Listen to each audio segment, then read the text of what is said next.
अचानक दरवाज़ा खुला न्यूज़ रूम का और मैंने देखा एक कोई G3 राइफल या मशीन गन थी मेरे ख्याल में, उसकी नाली अंदर आई और उसके पीछे एक मेजर साहब वो अंदर आए और साथ ही ये कहा कि हुक्म दिया बल्कि कि the news about the army chief will not be used on PTV, will not be aired now. मुझे बताया गया कि आज कुछ होने वाला है, तो आप अपना कैमरामैन लेके तो आप PTV के सामने पहुंच जाएं, PTV हेडक्वार्टर के सामने पहुंच जाएं। तो मैंने कहा क्या होने वाला है, तो मुझे वो जो साहब थे उन्होंने कहा अगर आपको मैं कह रहा हूँ कि कैमरामैन लेके तो PTV हेडक्वार्टर के सामने पहुंचा तो क्या होता है। मैंने कहा तो इसका मतलब है कि मार्शल लॉ लगने वाला है। तो उन्होंने क्या क्या लगाया तो मुझे समझ आ गई। वाक़या हो चुका था जनरल जहांगीर करामत को रिमूव करने का, और उसके बाद ये इतलात भी हमारे पास मौजूद थी कि फ़ौज के अंदर जो है वो अपने आर्मी चीफ के साथ इस सलूक के बारे में अच्छे जज्बात नहीं पाए जाते थे, और ये भी कहा जाता था कि जी मियाँ साहब के मुंह को खून लग गया है और ये दोबारा भी कोई इस किस्म की हरकत करेंगे तो उसका कोई रद्द-ए-अमल भी होगा, और वो रद्द-ए-अमल हुआ भी। 12 अक्टूबर ज़ाहिर है कि पाकिस्तान की जो जमहूरियत है उसके ऊपर शब खून मारने का एक और दिन है जिसको कभी भी अच्छे लफ्ज़ों में याद नहीं किया जा सकता, और एक स्याह दिन के तौर पर आज भी पाकिस्तान के अंदर इस के बारे में बात की जाती है।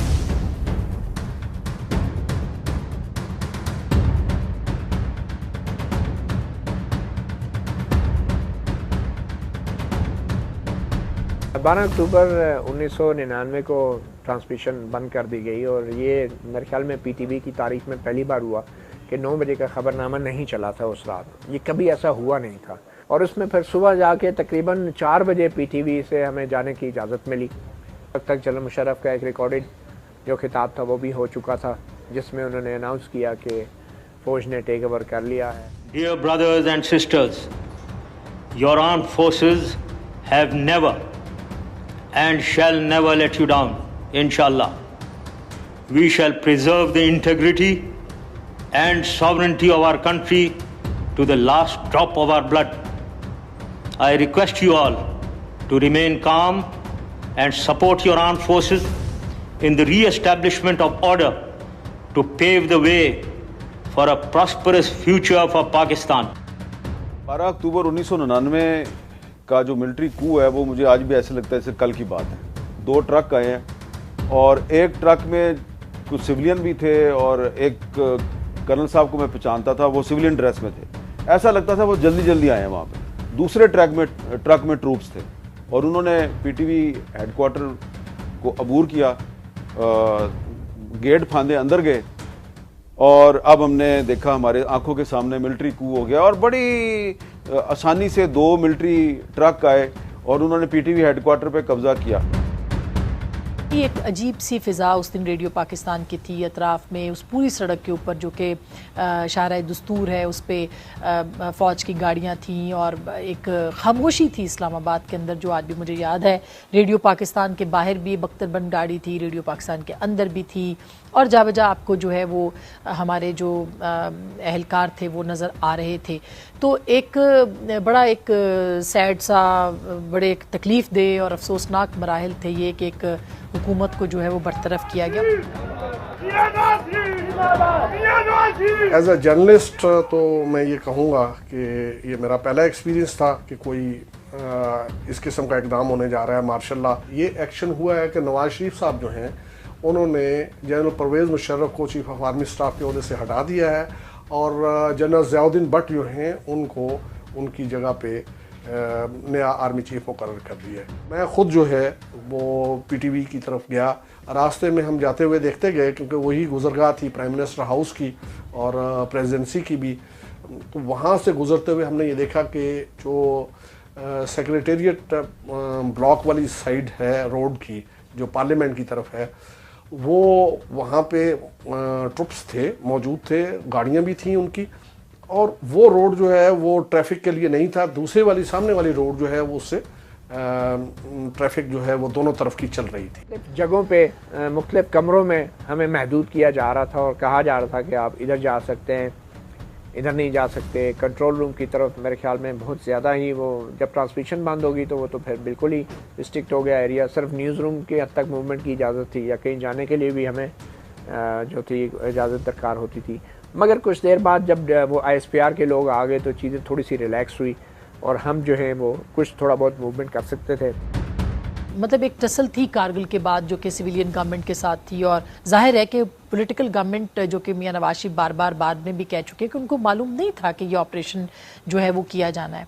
जनरल ज़ियाउद्दीन भट्ट से लेके फिर उसके बाद ये कू, और फिर जो श्रीलंका से प्लेन आ रहा था जिसपे कि जनरल परवेज़ मुशर्रफ थे, कहाँ पे उनको इत्तला मिली, और फिर कराची के कंट्रोल टावर जो हैं उस पर किस तरह से उनको लैंड करने के लिए जहाज़ को जो है वो इजाज़त नहीं दी जा रही थी, और वो जहाज़ ऊपर ही जो है वो गर्दिश कर रहा था। इतनी देर में यहाँ पे कमान की तब्दीली होनी थी। उस वक्त मियां नवाज शरीफ ज़ाहिर वज़ीर आज़म थे, एक 2/3 मेजॉरिटी वाले वज़ीर आज़म थे। प्राइम मिनिस्टर हाउस में क्या हो रहा था ये भी काफ़ी दिनों तक जो है वो टॉक ऑफ द टाउन रहा। तकरीर करना चाहते थे, उनको तकरीर से रोका गया।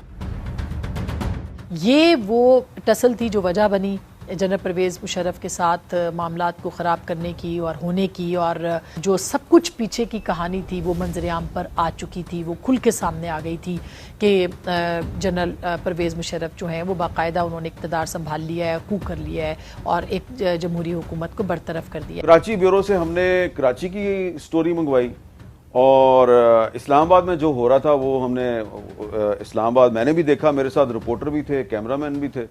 तो वो सारी जो सूरत हाल थी वो हमने एक बतौर एक आई विटनेस के वो सारी सूरत हाल है वो हमने उसको रिपोर्ट किया था। तो हम सारी रात जो है वो इस्लामाबाद की सड़कों पे घूमते रहे। हालांकि किसी टीवी के लिए रिपोर्टिंग नहीं करनी थी, टिकट्स नहीं देने थे, लेकिन अपने अखबार के लिए उसके उस दिन के लिए भी और उससे अगले दिन के लिए भी हमने जो चीज़ें चाहिए थी उसके लिए जगह जगह पे मुख्तलिफ स्टेशंस जहाँ पे हमें पता है कि कोई ख़बर निकल सकती थी, हमें रात को वहाँ पे विज़िट करना पड़ा, सर्दियों की रात में। मेरे ख्याल में ये तो कभी स्टोरी हुई नहीं ना ही कभी किसी ने आज तक इसके बारे में बात की, ना ही जनरल मुशर्रफ ने अपनी किताब में इस वाक़े का जिक्र किया। मगर PTV के अंदर जो ये वाक़या था यकीनी तौर पे बड़ी मैं समझता हूँ एम्बैरेसिंग एक सिचुएशन थी। उस वक्त के हालात वाकई कुछ इस तरह के थे कि जिसमें सब अच्छा नहीं था। दोनों अतराफ में एक डेफिसिट ऑफ ट्रस्ट था, और एतमाद का फुकदान होने की वजह से किसी वक्त भी किसी चीज़ की भी आप तवक्को कर सकते हैं, और फिर बहरहाल पावर जिसके पास है उसको एज हासिल होता है, उसका हाथ ऊपर होता है। 12 अक्टूबर 99 से जो सबक पाकिस्तान की कौम को, पाकिस्तान की ममलिकत को, रियासत को, अवाम को, सियासतदानों को हासिल करना होगा, करना चाहिए और करना है, वो ये है कि आप पाकिस्तान का जो आइन है, जो कि मुतफ़िक़ा आइन है 1973 का, उसके अंदर जो शख्सी आज़ादियाँ हैं, जो मीडिया की आज़ादियाँ हैं, जो सियासी आज़ादियाँ हैं, और फिर जो वो कॉन्ट्रैक्ट है अवाम का रियासत के साथ, उसको इंटैक्ट रखा जाए और उसी के ऊपर अमल दरामद किया जाए। तब कहीं जाके हम 12 अक्टूबर की जो सिचुएशन है या इस तरह के जो आमराना इक़दाम हैं इनके खिलाफ हम कार्रवाई कर सकेंगे। और जब तक जो आइन तोड़ता है उसको सज़ा नहीं मिलती, ज़ाहिर है कि हम आगे का सफ़र कैसे करेंगे। 1999 के मिलिट्री कू से पहले भी मैं यही बातें सुना करता था, और अब 2020 है और अभी भी मैं ये बातें सुनता हूं। तो जो लोग कहते हैं ना कि नहीं दुनिया बदल गई है और पाकिस्तान में मार्शल लॉ नहीं लग सकता, तो मैं मजबूरी के आलम में उनको ये कहता हूं, यार आप सही कहते हैं दुनिया बदल गई है, लेकिन पाकिस्तान नहीं बदला।